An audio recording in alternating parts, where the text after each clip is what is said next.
I stood at my mother's graveside as the last mourners shuffled away their black umbrellas, disappearing into the October drizzle. That's when my stepfather, Carl, and Uncle Frank approached with expressions I'd never seen before. "Sorry for your loss, Dale," Carl said, but his voice carried no warmth. Before I could respond, they grabbed my arms with iron grips. "We need to discuss some family business," Frank muttered, dragging me toward the old Victorian house my mother had left me.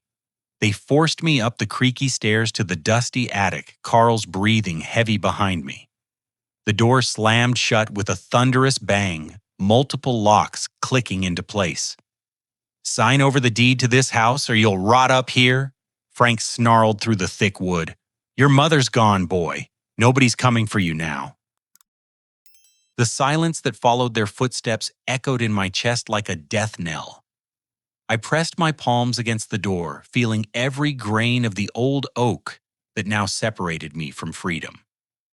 The attic stretched before me in shadows, dust particles dancing in thin shafts of light that squeezed through gaps in the weathered boards. Cobwebs draped from the rafters like funeral shrouds, and cardboard boxes sat stacked against the walls like tombstones marking my childhood. My throat already felt dry, though only minutes had passed since they'd locked me in this wooden prison. I explored my surroundings with growing panic, discovering old furniture covered in yellowed sheets, a rocking horse with peeling paint, and boxes labeled in my mother's careful handwriting. The afternoon sun beat down on the roof above, turning the space into an oven that would only grow hotter as the day progressed. In one corner, I found mason jars filled with stale water and a rusted tin containing crackers that crumbled at my touch. My mother must have stored emergency supplies up here years ago, though I couldn't imagine why. The water tasted metallic, but wet my parched lips, while the crackers dissolved into paste that barely satisfied my growing hunger. Rifling through a cedar chest, my fingers closed around something that made my heart stop. The house deed wrapped in my mother's silk scarf revealed the shocking truth I'd never known. The Victorian home was worth $800,000 completely mortgage-free. No wonder Carl and Frank wanted it so desperately. Heavy footsteps climbed the stairs outside, followed by the scraping of papers sliding under the door. "Sign these documents, Dale," Carl's voice carried through the wood. "Make this easy on yourself."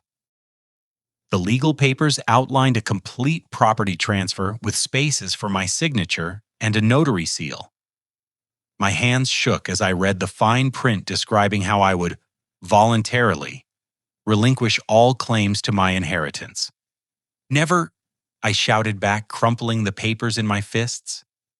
"This house belonged to my grandmother, then my mother. It's mine now, and you'll never get it." Their laughter chilled my blood more than the October wind seeping through the walls.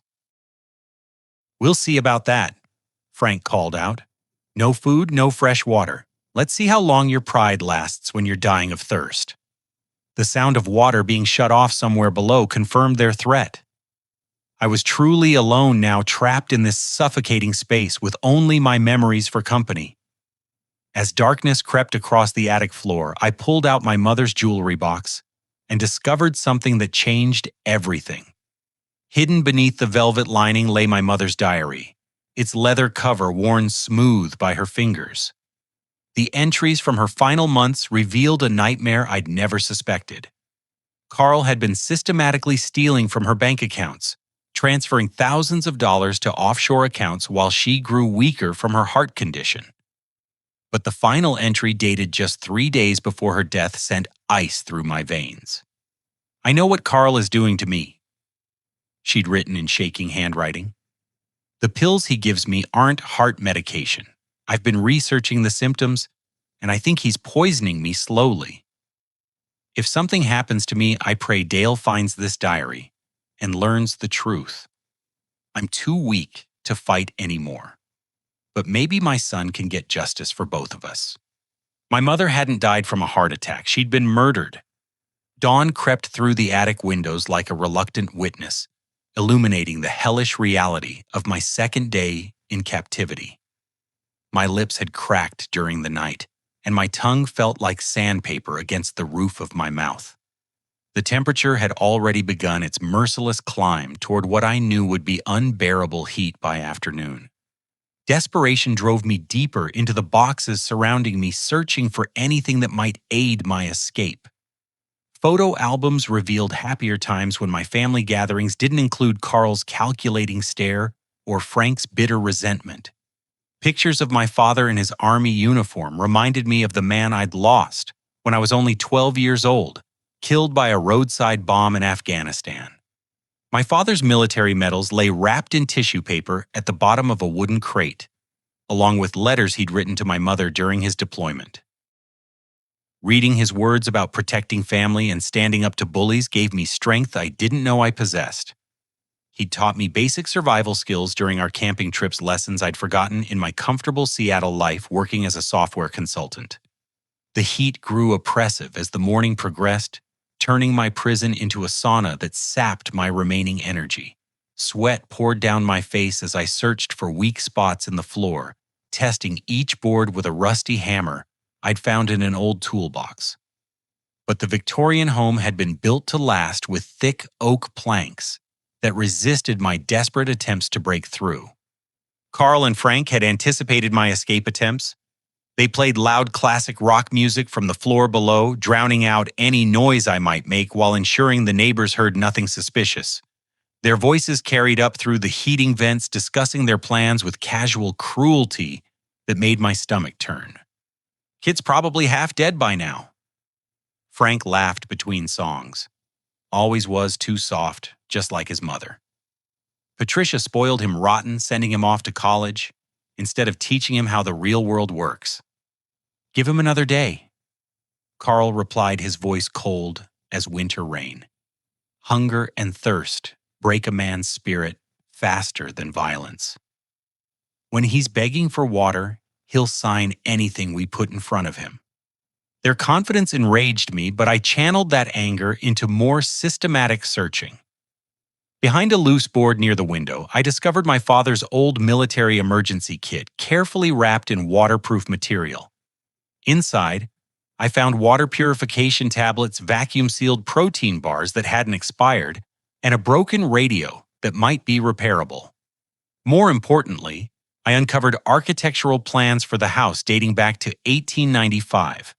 The yellowed blueprints showed details that modern renovations had obscured, including a hidden servant's staircase that ran from the kitchen pantry to a concealed door behind the attic's north wall. The original owners had built secret passages for staff to move unseen throughout the house. But my greatest discovery came when I moved aside a heavy trunk blocking the corner. Carl's voice drifted up through the heating vent below, clearer than it had been all day. "The notary will be here this afternoon," he was saying to someone on the phone. "Yeah, I know it's risky, but we need those documents signed and witnessed. Tell him we'll pay double if he keeps his mouth shut about the circumstances." "What if the kid still refuses?" Frank asked from somewhere nearby. "Then we forge his signature," Carl answered without hesitation. "We'll claim he signed willingly before leaving town to grieve. Nobody will question it when he never shows up again." The implications hit me like a physical blow. They weren't just planning to steal my inheritance. They intended to make me disappear permanently, creating a paper trail that would cover their tracks when my body was never found. The house would become theirs through fraud, and I would become another missing person statistic. My hands trembled as I realized how completely they'd planned my destruction. But my father's emergency kit had given me hope, and the architectural plans offered a potential escape route. Most importantly, I now knew their timeline. I had until afternoon to find a way out of this attic or discover some method of calling for help. The broken radio crackled with static when I connected it to the emergency batteries, but I couldn't receive any clear signals. However, the architectural plans showed something else that made my heart race with possibility. The original house had been wired with an internal communication system connecting each floor through a network of speaking tubes and primitive electrical lines. If any of that original wiring still existed, I might be able to reach the outside world after all. The sun reached its merciless peak as I entered my third day of imprisonment, turning the attic into a furnace that threatened to bake the life from my already dehydrated body. My vision blurred as I stumbled between boxes, driven by pure determination rather than physical strength. Every movement felt like swimming through molten air, but I forced myself to continue searching for salvation. While shifting boxes to access the hidden panel where the servant's staircase should begin, I uncovered an ancient steamer trunk pushed against the far wall. The brass fittings had turned green with age, and the leather straps cracked when I touched them.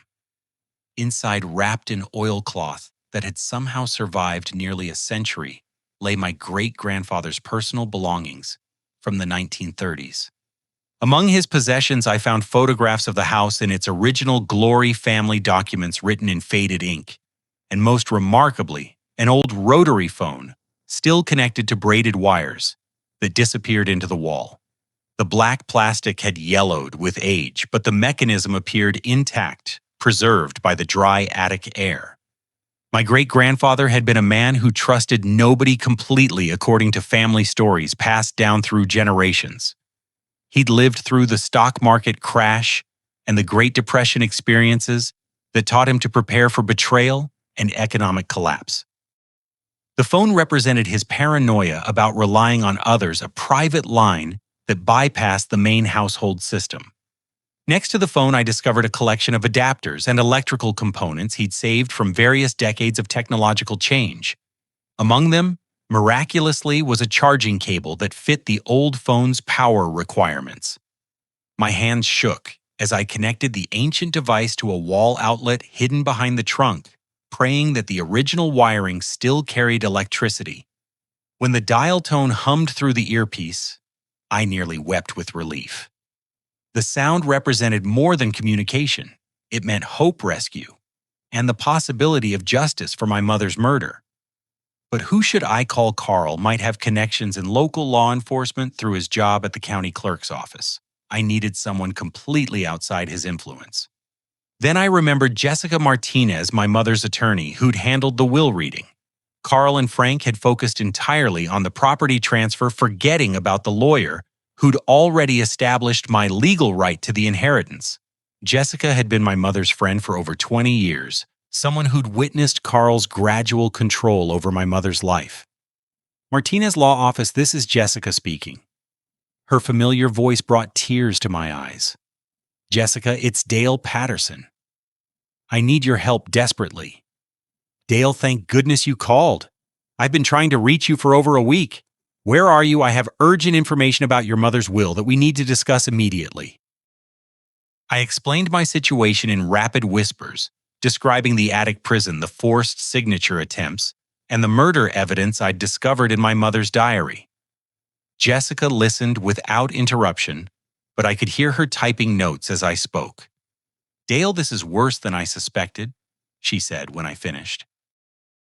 Your mother left a sealed letter with me with instructions to open it only if you ever reported feeling unsafe around Carl. I opened it yesterday when you didn't respond to my calls. What did it say? She documented months of financial abuse, including bank statements showing unauthorized withdrawals and transfers. But most importantly, she recorded a conversation with Carl where he threatened to take everything that should have been mine after she died. She was terrified, Dale, but she was also gathering evidence. The phone felt slippery in my sweating palm. Do you think that's enough to prove he killed her? Combined with your testimony about the diary and the current kidnapping situation, absolutely. I've already contacted Detective Ryan Cooper, who investigated your mother's death. He's been suspicious about the circumstances from the beginning. What can we do? They're planning to kill me and forge my signature on property transfer documents. There's a notary coming this afternoon. I'm recording this entire conversation with your permission, Jessica said, her voice taking on the steel I remembered from court proceedings. Keep documenting everything you can.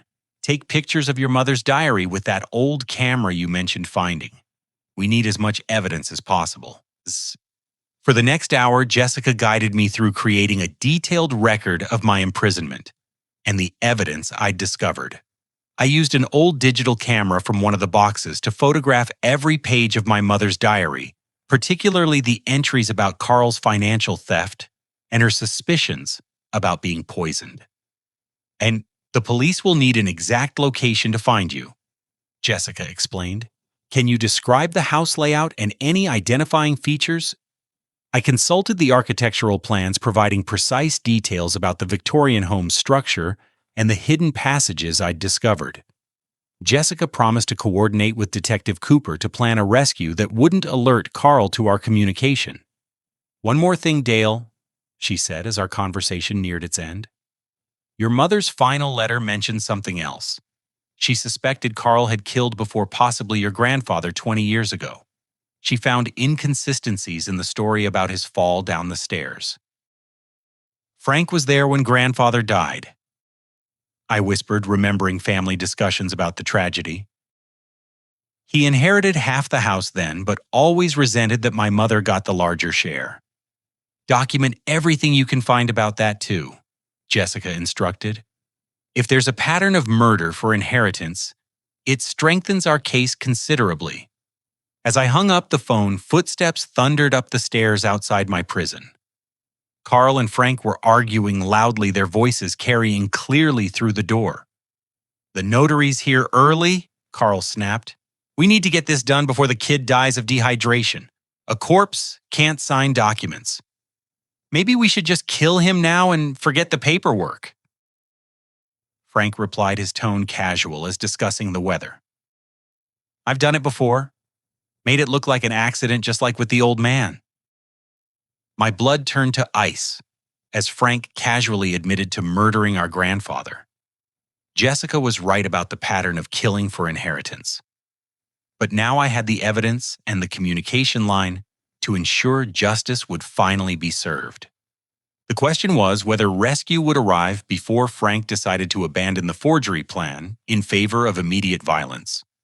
The sound of Frank's casual confession still rang in my ears as I crouched beside the ancient phone, my entire body trembling with a combination of fear and righteous fury. 20 years ago, my grandfather had been found at the bottom of the main staircase, his neck broken in what everyone assumed was a tragic accident. Now I knew Frank had murdered him for inheritance money, just as he and Carl were planning to kill me. I dialed Jessica's number again, grateful when she answered on the first ring. Dale, what's happening? I heard shouting. Frank just confessed to killing my grandfather, I whispered urgently. He said he made it look like an accident, exactly like they're planning to do with me. The notary is here early, which means they're accelerating their timeline. Why, I'm conferencing in Detective Cooper right now, Jessica said, and within moments, I heard another voice join our call. Mr. Patterson, this is Detective Ryan Cooper. I've been investigating your mother's death since day one. And frankly, I never believed the heart attack story. Can you repeat exactly what you just heard? I recounted Frank's words verbatim, along with everything else I'd witnessed during my imprisonment. Detective Cooper asked detailed questions about the house layout, the evidence I'd gathered, and the current location of my captors. We have enough for arrest warrants, Cooper said grimly, but we need to move carefully. If they realize we're onto them, they might panic and hurt you before we can intervene. Through the heating vents, I could hear Carl instructing the notary downstairs. The young man is grief-stricken and doesn't want to face anyone right now, he explained in a voice dripping with false sympathy. He's asked us to handle the paperwork on his behalf. I really should speak with him directly, the notary replied, sounding uncertain. These property transfers require personal verification of identity and willingness to sign. We can arrange that. Frank interjected, his tone carrying an implied threat. But he's very emotional about his mother's passing. Perhaps if you witnessed him signing from outside his room, he's not receiving visitors face to face. I realized they planned to forge my signature while the notary waited outside the attic door, creating the illusion of legitimate documentation. The plan was cunning enough to provide legal cover for their theft, at least temporarily. "Detective Cooper, they're about to forge the documents," I reported through the phone. "How long until you can get here?" "We're mobilizing now, but we need probable cause to enter without a warrant. Keep documenting everything, and if possible, try to record their voices admitting to the forgery or murder plots." Jessica guided me through adjusting the old phone's speaker settings, allowing me to record our conversation while also capturing sounds from the room below. The audio quality was poor, but their voices carried clearly through the heating system. While setting up the recording, I continued exploring my great-grandfather's belongings and made another crucial discovery. Hidden beneath false bottom in his trunk, I found dozens of letters and newspaper clippings related to suspicious deaths in our family dating back generations. My great-grandfather had suspected a pattern of murder for inheritance, but had never found enough evidence to prove his theories. One letter written in his careful handwriting but never sent was addressed to the police chief from 1942. It documented Frank's suspicious behavior around the time of several family deaths, including detailed observations about his access to the victims and his financial motivations. Most chilling of all, it described how Frank had researched methods of murder that would appear accidental. "My great-grandfather knew," I told Jessica and Detective Cooper.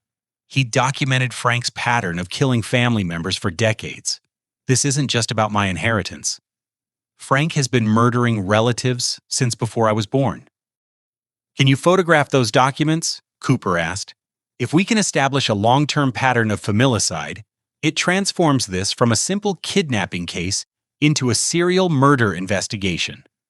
I used the digital camera to capture every page of my great-grandfather's evidence collection, including detailed family trees showing which relatives had died under suspicious circumstances and who had inherited their property. The pattern was undeniable once laid out chronologically. Frank had systematically eliminated family members who stood between him and larger inheritances. "The most recent entry is about your grandfather's death 20 years ago," I reported, reading from the documents. "My great-grandfather suspected Frank pushed him down the stairs, but he died of natural causes before he could present his evidence to authorities." "Or Frank killed him too," Jessica suggested grimly. "How convenient that the one person investigating the pattern died right before exposing it." Through the phone, we could hear Carl's voice growing more insistent with the notary. "Look, we're paying you triple your normal fee for this house call. The least you can do is trust our word about the signing process." "I'm sorry, but I have professional standards," the notary replied firmly. "Either I speak with Mr. Patterson directly, or I cannot notarize these documents." Frank's voice turned ugly. "Maybe we should discuss this privately, friend. You wouldn't want to disappoint people who know where you live, would you?" The threat was clear and recorded. Detective Cooper's voice crackled through the phone with barely contained anger. "That's witness intimidation and extortion. Combined with the kidnapping and murder evidence, we now have probable cause for immediate entry." "How long until you arrive?" I asked, aware that Frank's patience was rapidly deteriorating. 15 minutes maximum," Cooper replied. "Can you stay hidden until then?" "I'll try, but they're getting desperate. If the notary refuses to cooperate, they might decide to kill me and abandon the forgery plan altogether." "Then it's time for you to disappear," Jessica suggested. "You mentioned finding architectural plans showing a hidden staircase. Can you reach it safely?" I consulted the blueprints again, tracing the route from my current location to the concealed door behind the north wall. The passage would take me down to the kitchen level, but I'd be exposed if Carl or Frank were watching the main areas of the house. "There's something else," I realized, studying the plans more carefully. "The hidden staircase connects to other passages throughout the house, including one that leads to a secret room in the basement. If I can reach that location, I'll be completely hidden until police arrive." "Do it," Cooper ordered, "but keep this phone line open if possible. We need to maintain contact in case the situation changes." I gathered my mother's diary, the old photographs, and my great-grandfather's evidence collection, stuffing everything into a canvas bag I found among the stored items. The rotary phone was too heavy to carry, but I could use the house's internal wiring system to maintain communication from other locations. As I prepared to make my escape through the hidden passage, Frank's voice rose to a dangerous pitch below. "You know what, forget the notary. We'll handle this our own way. Time for the kid to have an accident just like his grandfather." Heavy footsteps started up the stairs, accompanied by the sound of metal scraping against wood. They were coming with tools, probably a crowbar to break down the attic door. My time had run out. The hidden door behind the north wall opened with surprising ease, revealing a narrow staircase that descended into darkness. I squeezed through the opening just as something heavy slammed against the attic door above, splintering the old wood. "Where the hell is he?" Frank's voice roared through the broken door. "The window's still locked from the inside. He has to be in here somewhere." I crept down the hidden staircase, grateful for the thick walls that muffled my footsteps. Behind me, I could hear them tearing apart the attic, searching for clues about my escape. Soon they'd discover the loose board and the hidden passage, but hopefully not before I reached the basement sanctuary. The narrow stairs creaked ominously under my weight, and spiderwebs brushed against my face as I descended through decades of accumulated dust. But each step took me closer to safety and further from the men who'd murdered my family for money. At the bottom of the staircase, another door opened into my great-grandfather's secret room, a hidden chamber that Frank and Carl had never suspected existed. Inside, I found not just a hiding place, but a treasure trove of evidence that would finally bring justice for generations of murdered relatives. The secret room exceeded every expectation I'd formed during my desperate descent through the hidden staircase. My great-grandfather had created more than just a hiding place. He'd built a command center for investigating family murders that spanned decades. Filing cabinets lined the walls, filled with meticulous records of suspicious deaths, financial motives, and documented patterns of inheritance fraud. A telephone sat on a wooden desk connected to the same internal wiring system as the attic phone. I immediately dialed Detective Cooper's direct number, relieved when his voice answered clearly through the underground connection. "Dale, where are you? We can hear shouting from inside the house." "I'm in my great-grandfather's secret room in the basement," I whispered. "Detective Cooper, you need to see what I've found down here. There's enough evidence to convict Frank of serial murder going back to the 1930s. "Stay exactly where you are," Cooper commanded. "We're 2 minutes out, but we can hear power tools upstairs. What are they doing?" Through the basement ceiling, the sound of electric saws and drilling echoed like mechanical thunder. Carl and Frank were systematically destroying the hidden passage, trying to eliminate evidence of my escape route, while searching for my hiding place. "They know I got out of the attic," I reported. "But they don't know about this room. My great-grandfather built it behind a false wall that looks like a solid foundation." I used those precious minutes to photograph the most damning evidence from my great-grandfather's files. Bank records showed how Frank had systematically inherited money from family members who died under suspicious circumstances. Police reports from multiple decades revealed consistent patterns of supposed accidents that always benefited Frank financially. Most shocking of all, I discovered my great-grandfather's correspondence with private investigators he'd hired to track Frank's movements during the time periods when relatives died. The investigators had documented Frank's presence at every single death scene, often arriving before emergency services, despite living miles away from the victims. "Detective Cooper, my great-grandfather hired private investigators to follow Frank for years," I said into the phone. "They have photographs, financial records, and timeline evidence proving Frank was present at every suspicious family death since 1938. "Jesus Christ," Cooper muttered. "We're dealing with a serial killer who's been operating for almost 90 years. How many victims?" I counted through the files rapidly. At least 12 confirmed family members, possibly more. He's been killing relatives for inheritance money since he was a teenager. The drilling sounds above suddenly stopped, replaced by voices arguing about search strategies. Through an air vent that connected to the main basement, I could hear Carl and Frank planning their next move. "Kid's got to be somewhere in the house," Frank snarled. "Windows are all locked from inside, and we've checked every room on the main floors." "What if he found the old passages?" Carl asked. "Your grandfather used to tell stories about secret rooms and hidden staircases." "Those are just family legends," Frank replied dismissively. "The old man was paranoid and senile. There are no secret rooms." "Then where is he?" Carl's voice rose with panic. "The police will be here soon, and we need to find him before they arrive." Detective Cooper's voice crackled through the phone with urgency. "Dale, we can see the house now. There are 2 patrol cars surrounding the building, but we still need probable cause to enter without putting you at greater risk." "I can give you probable cause," I said, remembering something crucial from my great-grandfather's files. "Frank's been bragging about his murders for decades. My great-grandfather recorded some of their conversations using primitive recording equipment." I located the old reel-to-reel tape player in the corner of the room, along with dozens of labeled recordings dating back to the 1950s. The tape labeled "Frank's Confession, July 1958" began playing scratchy audio of 2 familiar voices. "You always were too smart for your own good old man," Frank's younger voice said through the ancient speakers. "But you can't prove anything about any of those accidents." "I know you pushed Harold down those stairs," my great-grandfather's voice replied.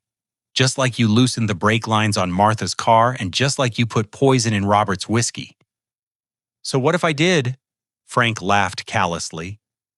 "They were all dying anyway and their money was going to waste.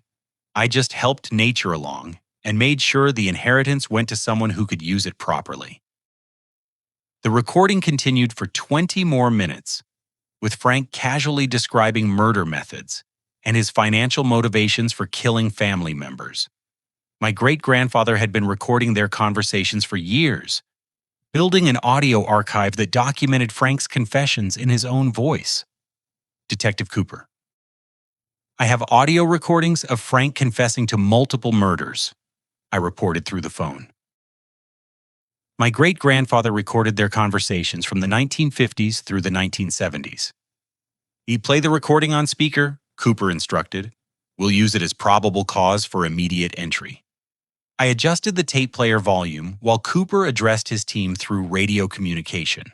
"All units, we have audio evidence of active serial killer on premises. Subject has confessed to multiple homicides and is currently holding a kidnap victim. Authorization granted for immediate tactical entry." The sound of police sirens filled the air above ground, growing louder as multiple vehicles surrounded the Victorian house.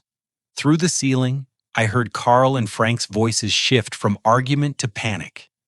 "Cops everywhere," Carl reported, apparently looking through a window. "We need to get out of here now." "Not without the kid," Frank replied grimly. "He's heard too much and seen too much. If he testifies, we're both dead."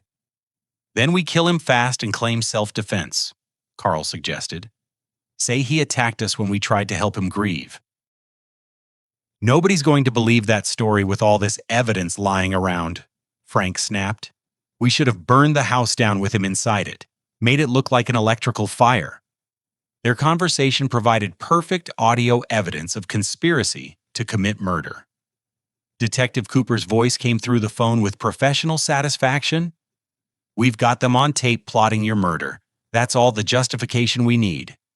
The sound of splintering wood echoed through the house as police forced entry through multiple doors simultaneously.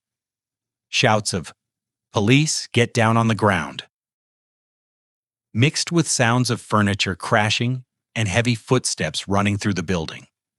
"Our house, stay hidden until we secure the premises," Cooper instructed through the phone. "Frank is armed and desperate, which makes him extremely dangerous." From my hiding place in the secret room, I listened to the chaos unfolding above. Carl surrendered immediately, his voice pleading for mercy as handcuffs clicked into place.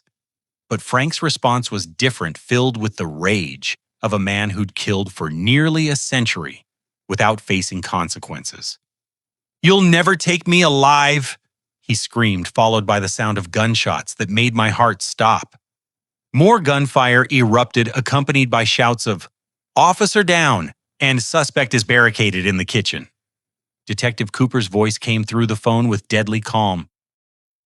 "Dale Frank is armed and firing at officers. He's trapped in the kitchen area directly above your location. Do not leave that room under any circumstances." The secret room suddenly felt less like a sanctuary and more like a trap. If Frank discovered the hidden entrance to the basement, I'd be cornered with nowhere to run. But my great-grandfather had planned for such contingencies, and I noticed details about the room's construction that offered hope. The walls were reinforced with steel plates hidden behind wooden paneling designed to stop bullets and muffle sound. Multiple escape routes led from the room through underground tunnels that connected to the neighboring properties. Most importantly, a direct communication line connected to the police station's emergency frequency.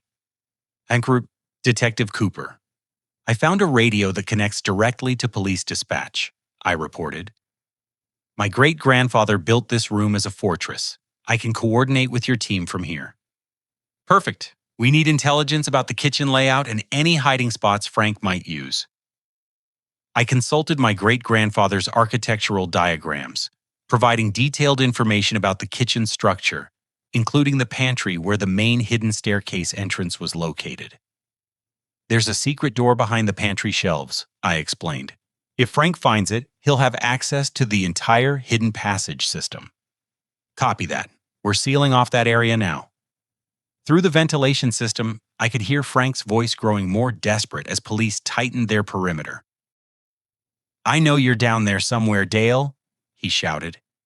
"Your grandfather never could keep his mouth shut about family business. If I'm going down, you're coming with me."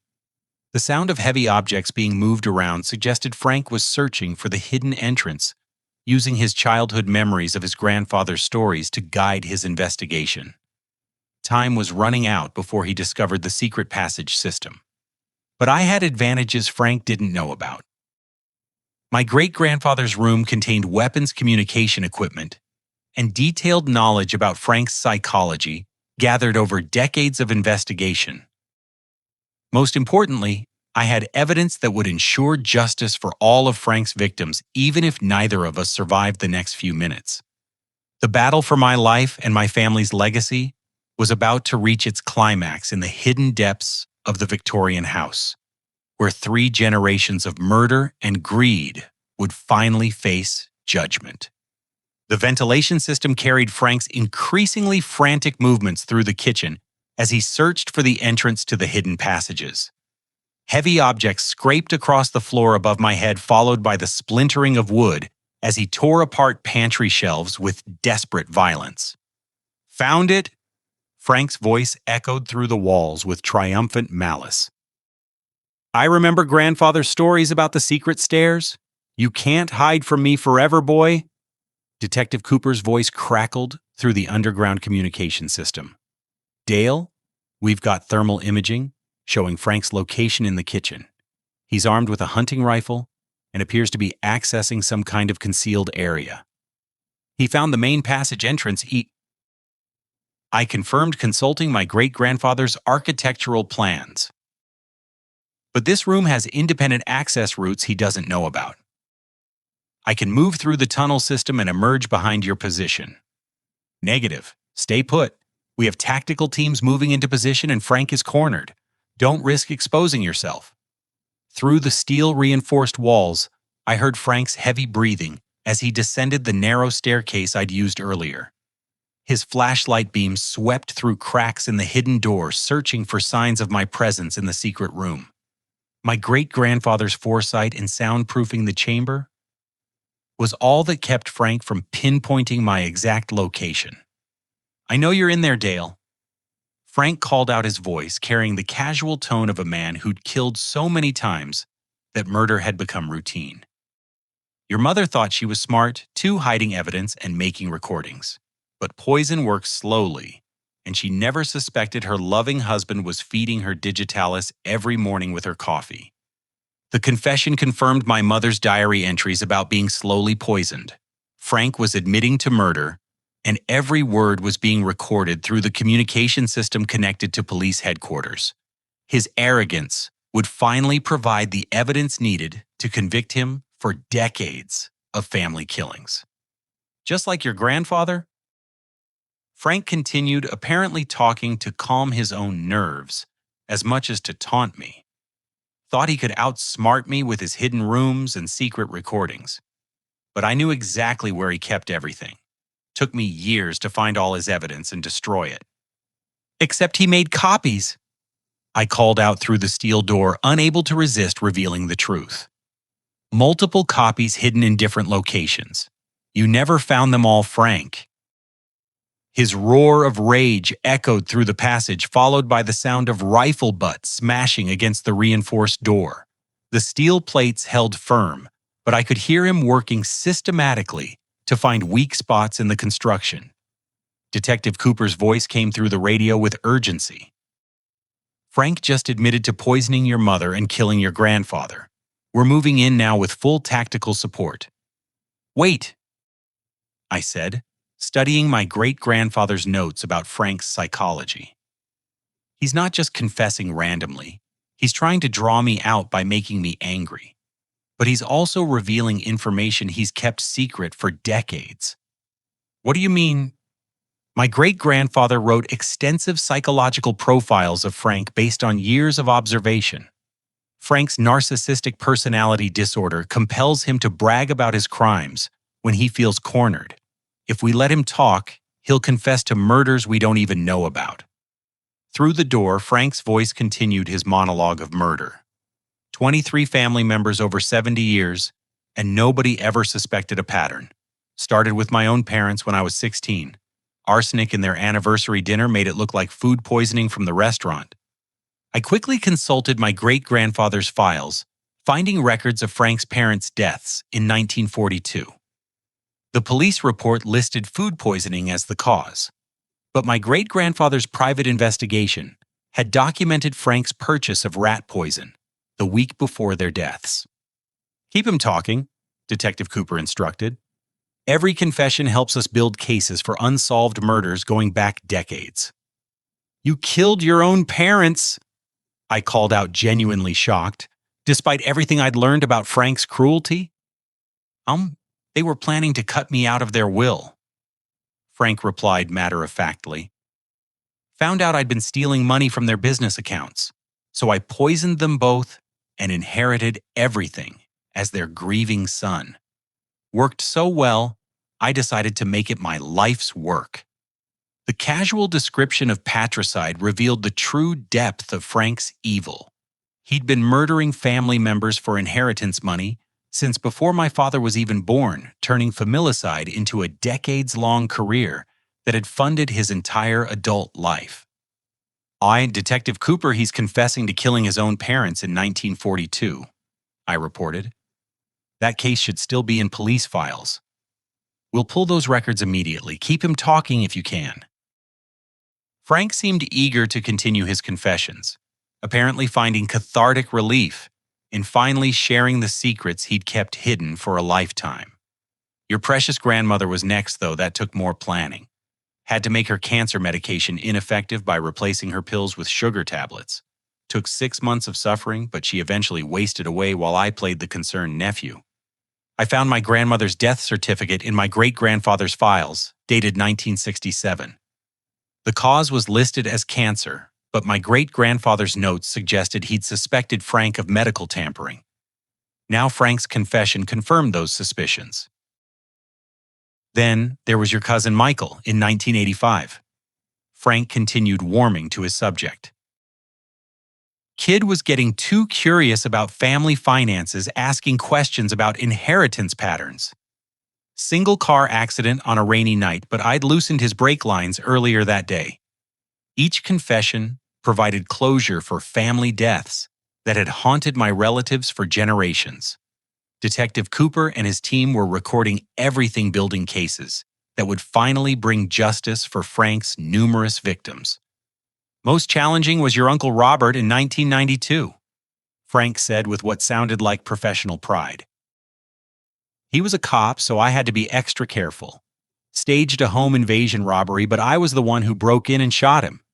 Made it look like he surprised burglars, even planted evidence pointing to local drug dealers. The revelation that Frank had murdered a police officer added federal charges to his growing list of crimes. Detective Cooper's voice carried cold fury as he coordinated with additional law enforcement agencies. "Paquillas, that's enough," came a new voice from the passage outside my hiding place. "Frank Morrison, you're under arrest for multiple counts of murder." Gunshots exploded through the narrow space, followed by shouts and the sound of bodies hitting walls. Frank had chosen to fight rather than surrender, but the tactical team had anticipated his violent response. "Officer down! Officer down!" someone screamed, followed by more gunfire and the distinctive sound of a rifle clattering across stone floor. "Suspect is neutralized," Detective Cooper's voice reported with professional calm. "Frank Morrison is deceased from multiple gunshot wounds, sustained while firing at officers." The sudden silence felt deafening after hours of tension and violence. I remained in the secret room until Detective Cooper personally called through the communication system confirming that the house was secure and Frank was dead. "Dale, it's over," Cooper said gently. "You can come out now. Frank will never hurt anyone again." I emerged from my great-grandfather's sanctuary carrying boxes of evidence that would close dozens of cold cases and provide answers for families who'd wondered about suspicious deaths for decades. Frank's final confessions recorded through the police communication system would serve as his own condemnation in the court of justice. Carl stood handcuffed in the kitchen, his face pale with shock, as the full scope of Frank's murders became clear. The notary had fled during the initial police raid, but his testimony about the forced signature scheme would add fraud charges to the already overwhelming case. "I didn't know," Carl kept repeating as officers read him his rights. "I thought Frank just wanted the house money. I never knew about the murders." Detective Cooper showed me the digitalis vials they'd found in Carl's coat pocket, along with forged medical prescriptions and detailed plans for poisoning my mother over several months. "He knew exactly what he was doing," Cooper said grimly. "These two were partners in premeditated murder." As EMTs treated the wounded officers and crime scene investigators documented evidence throughout the house. I stood in the kitchen where Frank had made his final stand. Justice had finally come for the man who'd terrorized my family for nearly a century, though the price in blood and suffering would never be fully calculated. The Victorian house that had been a prison just hours before now felt like a sanctuary, where truth had triumphed over decades of lies and murder. My mother's legacy was secure. My family's history could finally be told accurately, and Frank's reign of terror was permanently ended. But the story wasn't over yet. The evidence we'd gathered would provide closure for dozens of families and ensure that Frank's victims were finally remembered as murder victims, rather than accident statistics. Most importantly, it would prevent him from claiming any more lives in pursuit of inheritance money he'd never lived to enjoy. 6 months later, I stood in the completely renovated Victorian house that had once been my prison and was now my sanctuary. The attic where I'd nearly died from dehydration had been transformed into a bright office space, with skylights and modern ventilation, a place where I conducted business helping families protect themselves from financial predators who targeted vulnerable relatives. The transformation felt symbolic of everything that had changed since that terrible October day when Frank and Carl had revealed their true nature. What had begun as a story of betrayal and greed had become a testament to the power of truth preparation and the unbreakable bonds between people who truly care about each other. Carl received a life sentence without parole for the first-degree murder of my mother and conspiracy to commit my murder. The digitalis poisoning evidence was overwhelming, supported by pharmacy records showing his purchase of the cardiac medication and his methodical administration of increasing doses over 3 months. His claims of innocence about Frank's other murders were proven false when investigators found his fingerprints on several pieces of evidence dating back decades. Frank's death had denied him the trial he deserved, but his recorded confessions provided closure for 23 families whose relatives had died under suspicious circumstances. Cold case detectives across 3 states reopened investigations that had been shelved for decades using Frank's admissions and my great-grandfather's meticulous evidence collection to reclassify supposed accidents as homicides. The notary public, Thomas Henderson, cooperated fully with authorities in exchange for reduced charges. His testimony revealed a network of corrupt officials who'd been assisting Frank with document fraud for years, leading to indictments against 12 additional defendants who'd facilitated inheritance theft throughout the region. Most satisfying of all, every penny Frank and Carl had stolen from my mother was recovered and returned to her estate. The offshore accounts, hidden investments, and cash reserves they'd accumulated through decades of murder amounted to over $2 million.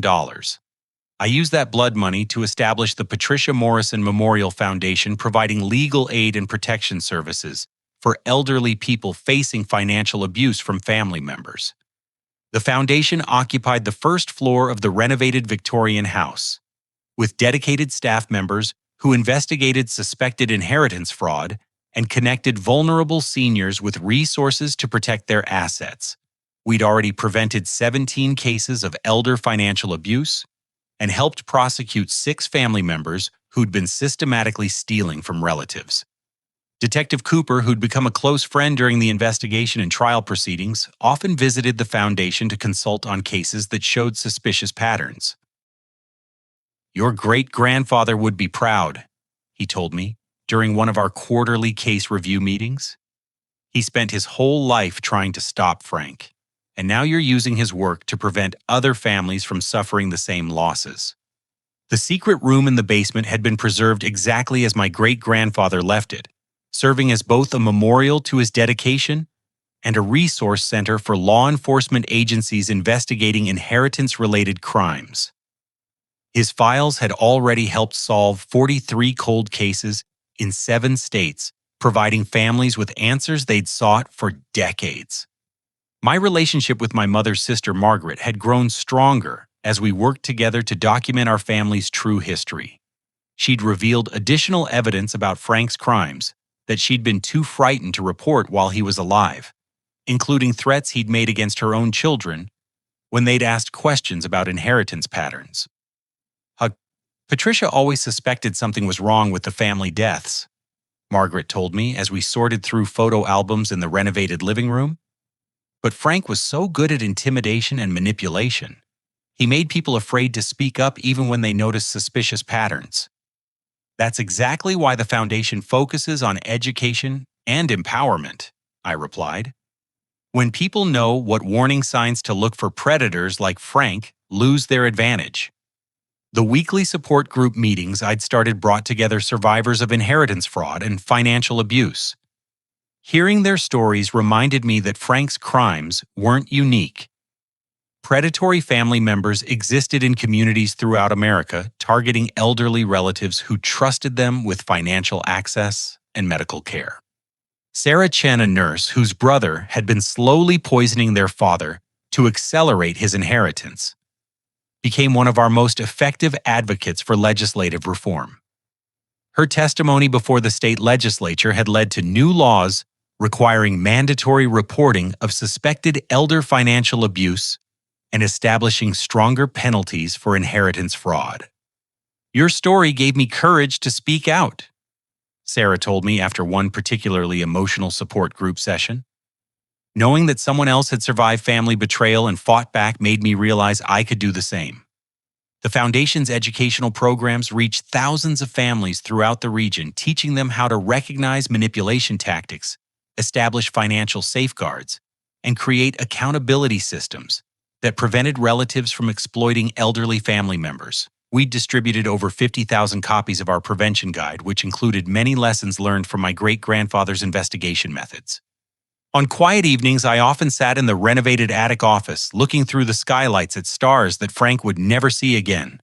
The space felt peaceful, now filled with natural light and the sounds of productive work rather than the suffocating heat and desperate fear I'd experienced during those 3 days of imprisonment. My mother's grave had become a place of healing rather than grief. I visited every week bringing flowers and sharing updates about the Foundation's work. "Justice was served, Mom," I told her during one particularly meaningful visit. "Frank and Carl will never hurt anyone again, and your legacy is helping protect other families from the same kind of betrayal." The lessons I'd learned extended far beyond the specific circumstances of my family's tragedy. Trust must be earned through consistent actions rather than assumed based on blood relationships. Preparation and documentation can mean the difference between justice and injustice when crimes occur. Most importantly, surviving betrayal isn't about seeking revenge. It's about transforming pain into protection for others who might face similar dangers. I'd started dating Rebecca Williams, a social worker who specialized in elder abuse prevention. Our relationship had grown from professional collaboration to personal connection based on shared values and complementary skills. She helped me understand that healing from trauma requires both justice and forgiveness. Though forgiveness didn't mean excusing the crimes or forgetting their impact. "You've turned your worst experience into your greatest strength," Rebecca told me as we planned the Foundation's expansion into neighboring states. "That's not just survival, that's transformation." The architectural plans my great-grandfather had preserved were donated to the local historical society, along with detailed documentation about the house's construction and the secret passage system. Tour guides now told visitors about the Victorian home's role in solving a century-long series of murders, though they focused more on the triumph of justice than the gruesome details of Frank's crimes. Every aspect of the renovated house served a purpose in honoring the past while building a better future. The kitchen where Frank had made his final stand became a conference room where Foundation staff coordinated with law enforcement agencies. The living room where Carl had plotted my murder was now a comfortable space where support group members shared their experiences and found strength in community.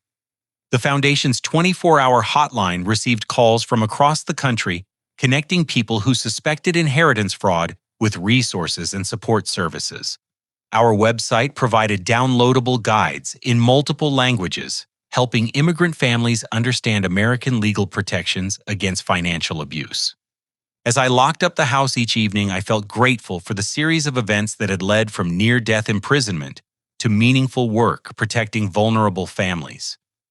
The Victorian home represented safety and truth rather than fear and deception, filled with people dedicated to preventing others from experiencing the betrayal and violence that had marked my family's history.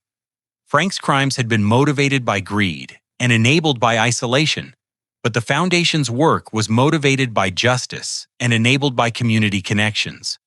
Where he had used manipulation and fear to control victims, we used education and empowerment to help people protect themselves and their loved ones. The transformation felt complete, but the work continued every day.